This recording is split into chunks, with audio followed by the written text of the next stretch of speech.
peseta vuelve otra vez a su primitiva forma de disco metálico. Los salarios están congelados, los precios siguen subiendo y, en fin, habrá que tomar alguna medida. ¡Qué bonita, qué redonda, qué polleta, qué pequeña es la peseta! En 1948 aparecí con mi nueva cara, es decir, con el retrato de Franco. El prestigioso escultor Mariano Benlliure fue el elegido para realizar el grabado con el retrato del general Franco que llevarían en el futuro todas las monedas españolas. A principios de los años 50, la situación comenzó a cambiar. El fracaso de la autarquía hizo intuir al régimen que los cambios económicos eran imprescindibles para su supervivencia. La nueva fábrica de papel moneda de Burgos responde al propósito de independizar a España del extranjero en tan importante materia. Con el papel de esta fábrica se realizaron ese mismo año dos billetes muy queridos para mí. El de la última peseta en papel y el de 100 pesetas, dedicado al pintor Julio Romero de Torres, que estuvo en circulación más de 20 años. Julio Romero de Torres pintó la mujer morena. A finales de los años 50, la economía española se encontraba al borde de la suspensión de pagos. Mi peseta, ¿qué le pasó a mi peseta? Que ahora vale 3 reales. Yo me vuelvo mareta por la gloria de mi padre. Mi peseta, ¿qué le pasó a mi peseta? En la década de los 60, millones de visitantes, la mitad de la vecina Francia, abarrotaban los puestos fronterizos, en los que se aligeraba el papeleo. Llega a Mallorca el turista 13 millones, a quien vemos en Son San Juan en compañía de su esposa. El turismo se transformó en la fuente de ingresos por excelencia del régimen, la gran industria de servicios. Sus divisas cuadruplicaban las de la inmigración. El Ministerio de Información y Turismo le considera su huésped. Enhorabuena, amigo. A lo loco es una frase que está de moda, y se escucha en todas partes y a todas horas, Es la frase preferida de la buena sociedad, y aunque usted no se lo crea, contagiado me dirá: ¡Hala, hala! ¡A peseta, hala! Peseta, calla ya con la peseta. La puesta en órbita de la peseta detrás de las monedas europeas produjo un hecho favorable y buscado. Se dio respuesta a la solicitud española de ingreso en el mercado común. Los miembros de la Comunidad Económica Europea conceden un acuerdo preferencial a España 5 años después de su primera petición en 1962. Si por lo menos encontráramos petróleo, por lo menos podríamos terminar con esta maldita crisis. ¿Pero qué van a encontrar, papá? ¿Qué van a encontrar? Si en España no hay petróleo. La subida de los precios del petróleo impactó en el epicentro de las economías occidentales. Y España no era una excepción. En España, durante un tiempo, se confía en que la crisis dure poco y se intenta suavizar sus efectos echando mano de las reservas de divisas para pagar la factura de petróleo y aceptando también una inflación creciente.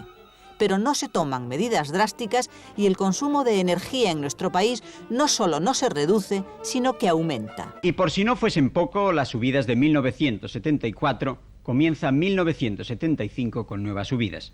Tras la subida del pan, que ya se cuece en el horno para dentro de unos días, llegará la del recibo de la luz, que se teme sea de un 23%. A partir de 1975 cayó la inversión. Los precios crecieron desbocados, alcanzando en algunos meses subidas de más del 30%.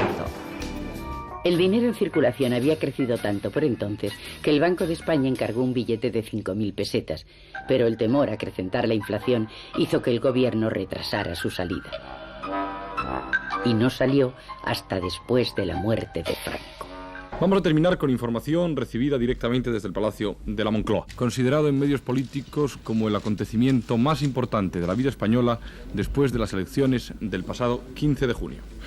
Los pactos de la Moncloa trataron de introducir cambios profundos que adecuaran el funcionamiento de la economía española a los nuevos tiempos. Entre ellos, el que se llevó a cabo de forma más inmediata fue la reforma fiscal puesta en marcha a partir de 1978. Puntos claves de la reforma han sido la creación del delito fiscal y la supresión del secreto bancario. Porque de verdad pagamos muchos impuestos, pero muchísimos impuestos, y tenía que estar bien administrado para saber cada cual dónde vamos nuestro dinero. ¡Impuestos nuestros! ¡Que llaman! ¡Basurera! ¡Sucesivos! ¡El del uno al otro con fin! De los 24 países de la Organización de Cooperación y Desarrollo Económico, España es el de menor presión fiscal. Todo el mundo se pregunta, pero bueno, ¿cómo pueden vivir estos españoles? No tienen petróleo, tienen 2 millones de parados, todo el dinero en el extranjero. Esto es un milagro. Levantarse, acudir a la oficina de empleo, comprar el periódico para devorar la sección de ofertas de trabajo, son las primeras tareas que se imponen miles de jóvenes españoles nada más despertarse. Hace cuestión de días, aquí éramos 8 hombres y nos hemos tenido que quedar reducidos a 3 y yo, por no tener ya de dónde sacar para pagarlos. ¿Última ocupación? Director General de Producción Agraria, Ministerio de Agricultura. La tasa de desempleo se sitúa en el 20,27%, lo que significa que en las oficinas de empleo de la INEM están registrados un total de 2.681.087 personas. Y en la crónica política donde más se aclaran las cosas es en las relaciones con Europa. Por de pronto ya estamos más cerca del mercado común. El Consejo de Ministros de la Comunidad aprobó la apertura de negociaciones con España a partir de febrero, pasado mañana, como quien dice. Un servidor viene de parte de Europa. En fin, que soy el gerente del mercado común, ¿sabe? ¿Y qué se le ofrece, joven? Que entrar en el mercado común ahora mismo. Mi vino en ese mercadillo. En ese mercadillo por favor. Y común, por favor. Mi vino, venga, hombre. La firma del Tratado de Adhesión de España a la Comunidad Económica Europea solo fue el primer paso tras 23 años de negociaciones para romper el aislamiento que nos separaba del continente. Entonces empezamos a entender cuáles eran las ventajas, pero también las obligaciones de nuestra pertenencia al club de los más desarrollados. Me han hablado de que llega un nuevo impuesto, sí. Así como el IVA, y en un tono que parecía que venía el coco, señor Marín. Claro. El IVA sustituye a otros 24 impuestos que existían hasta ahora y grava todas las fases de fabricación de los productos que consumimos. ¿Sabe usted lo que es el IVA? Pues, mire usted, si quiere que la conteste, prácticamente no lo sé. El IVA, el impuesto europeo. O sea que encima que entramos tarde nos ponen un vampiro en la puerta. Aquí pues se ha aplicado de una forma unas veces normal, que puede ser como una revista que ha subido un duro en 150 pesetas y otra, sin embargo, en 150 ha subido 7 duros. O sea que ahí la picaresca española debe estar por medio. Desde mediados de los años 80, la economía española inició un periodo de crecimiento impulsado por su incorporación a Europa. Las decisiones que se tomen en estos 2 días marcarán la vida de 340 millones de personas y lo harán al menos durante 10 años. Los políticos debaten algo que nos afecta a todos, que nos concierne a todos, pero ¿sabemos realmente lo que se está tratando en Maastricht? Una moneda única para todos los europeos obligará a grandes transformaciones, a la adaptación de las economías nacionales. España deberá reducir su inflación, bajar los tipos de interés y hacer fluctuar su moneda en menores márgenes que los actuales. Precisamente queríamos enseñarles un ECU.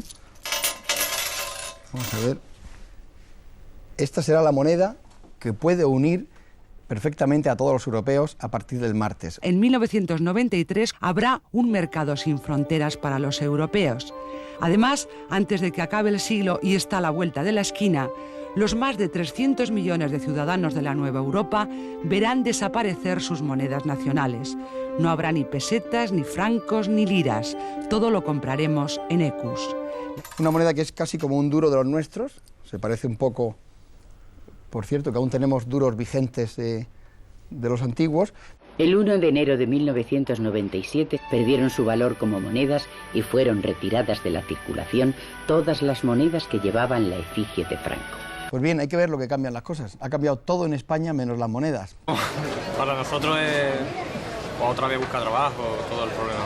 El Comité Monetario ha aceptado esta tarde en Bruselas que la peseta se devalúe un 8% y el escudo un 6,5%. Esta es la tercera devaluación de la peseta en 8 meses. La primera en septiembre se produjo en medio de una tormenta monetaria que sacó fuera del sistema la libra y la lira. La segunda fue en noviembre y esta tercera, la mayor, deja la cotización media en las 79,10 pesetas por marco, muy lejos de las 76,50 que ha cotizado esta tarde. A finales de marzo pasado, el número de personas que dicen estar en paro se situó en 3.300.000, una cifra jamás alcanzada. Este dato representa una tasa del 21,74% de la población activa, la segunda tasa más alta registrada. Buenas noticias para la economía. España ha salido de la recesión y ha entrado en una fase de crecimiento. Dice la gente que no hay dinero y está la gente con los carros repletos. Parece que han tirado los precios por los cielos. Antonio, ya está bien, ¿eh? Si es que es verdad, Maita, dice la gente, no hay dinero, no hay dinero. Hoy mismo Estadística ha hecho oficial la salida de la crisis iniciada en otoño del 92 con una caída de la actividad económica durante 5 trimestres consecutivos. Pero en el primer trimestre del 94 se rompe la tendencia y España crece 8 décimas, empujada por las exportaciones y la mejoría de la industria, aunque todavía la inversión y el consumo no se han recuperado, como tampoco el empleo. La cumbre de Madrid se recordará sobre todo por haber llegado a un acuerdo sobre el nombre de la moneda única que tendrá la Unión Europea en el umbral del siglo XXI. Definitivamente se llamará euro. En los países con moneda única bajarán los tipos de interés, acercándose al 3% de Alemania. Eso supone créditos más baratos y más competencia entre los bancos, ahora que todos trabajan con euros.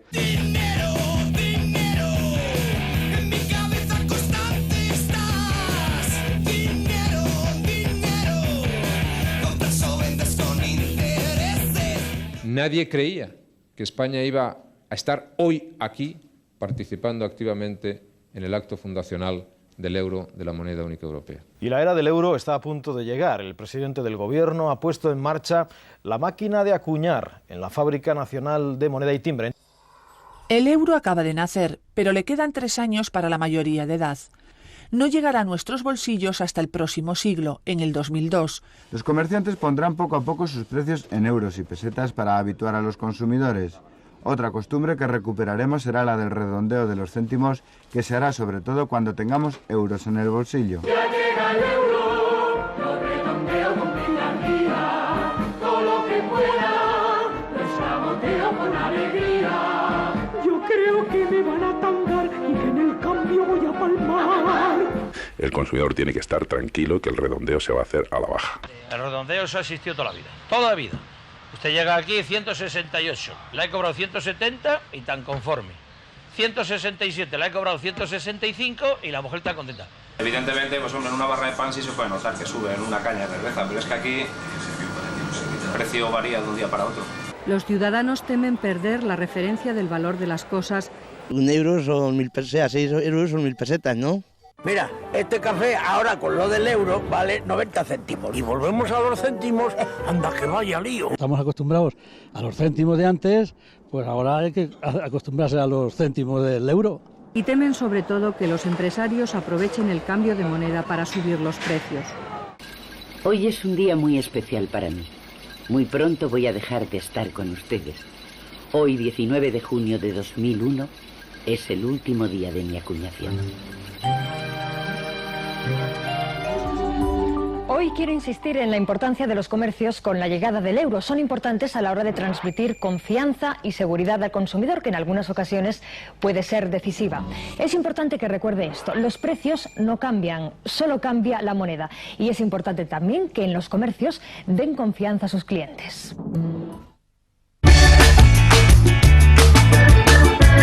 ¿Papá, has sacado euros? Claro, hija, porque el euro es ya nuestra moneda y a todos nos va a beneficiar. Yo exporto zapatos a Alemania, yo fruta a Francia y Portugal, y en todo Europa la moneda es igual. El euro nos da estabilidad. Empresas, turistas y currantes, ventajas están notando ya. El euro es el futuro. El euro es fenomenal. ¡Corten! ¡Toma buena! Muy bien, gracias a todos. El euro ya es una realidad. Gracias a todos.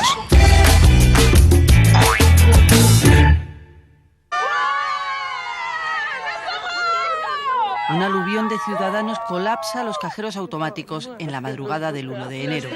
Los nuevos billetes parecen un regalo de Navidad. Parecen cromos. En la sede del antiguo banco emisor, Los ciudadanos hacen cola para desprenderse de sus pesetas. Nosotros que queremos un café le cobramos a 1,20. ¿Y la caña a 1,20? Sí, también. A 1,20. Y antes pues a lo mejor era ese mismo café, sería pues, a lo mejor 100 pesetas. La Comisión Europea ya ha detectado subidas de precios no justificadas en varios países, al abrigo de la introducción de la moneda común. 155. Nadie con certeza asegura su existencia. Estamos hablando del billete de 500 euros. Según el Banco de España, hay en circulación 112 millones de unidades, más o menos un 64% del dinero que se mueve en el país. Este tipo de avistamientos de billetes se suelen dar en la costa, en notarías, constructoras. Su circulación se ha estancado y los expertos aseguran que tiene que ver con la crisis del ladrillo. Lehman Brothers, el cuarto banco mundial de inversiones y con 25.000 trabajadores, se declara en bancarrota. Los dos bancos son víctimas de invertir en el boom inmobiliario que crearon las hipotecas de alto riesgo. Crisis en el ego, todo salta al ego, crisis en el adopting. ¿Resistirá el sistema financiero español el vendaval de esta crisis global? ¿Cuánto va a durar? Crisis de valores, funeral sin flores, dólares de calcetín. Unidos para hacer frente a una crisis global. Desde esta semana el sistema financiero internacional no volverá a ser el mismo. Guten Abend, herzlich willkommen. ¿Cuál ha sido el error de los países mediterráneos? Pues que se han comido todo el capital, hasta que han dejado a padres sin nada. Lo que el mundo ha vivido en los últimos días encierra una gran lección. Los gobiernos se ven obligados a intervenir para paliar los errores de entidades que arriesgaron más de lo que podían.